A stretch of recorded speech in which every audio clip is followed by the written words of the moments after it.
Hello friends, welcome back to Ravijaya fashions.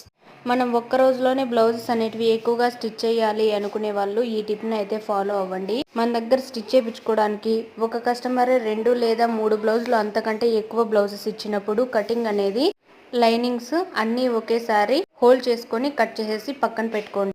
శారీలోని blouse cut చేసుకొని మనం cut చేసిన లైనింగ్ని గమ్ అయితే అతికిచ్చేసి, గమ్ అంటే మొత్తం మనం కట్ చేసిన లైనింగ్ మొత్తం అవసరం లేదండి. మిడిల్లో కాకుండా లైనింగ్ చుట్టూ కూడా గమ్ అయితే అప్లై చేసేసి మీకు ఈ వీడియోలో చూపించిన విధంగా శారీలోని బ్లౌజ్ పీస్కి అయితే అటాచ్ చేసుకొనేసి క్లాత్ని మొత్తం కూడా నీట్గా అయితే కట్ చేసుకోవాలి. మనం ఈ విధంగా కట్ చేసుకోవడం వల్ల టైం సేవ్ అవుతుంది. ప్లస్ ఒకవేళ మనకు పెద్ద సైజ్ బ్లౌజెస్కి క్లాత్ అనేది తక్కువ పడుకోకుండా శారీలోని క్లాత్ వేస్ట్ అవ్వకుండా ఉంటుంది. ఈ టిప్ మీకు నచ్చినట్లయితే ప్లీజ్ లైక్ చేయండి ఫ్రెండ్స్. రవిజయ ఫ్యాషన్ ఛానల్ని సబ్స్క్రైబ్ చేసుకోండి. ఇటువంటి మరెన్నో టిప్స్ కోసం మన ఛానల్ చూస్తూనే ఉండండి. ఈ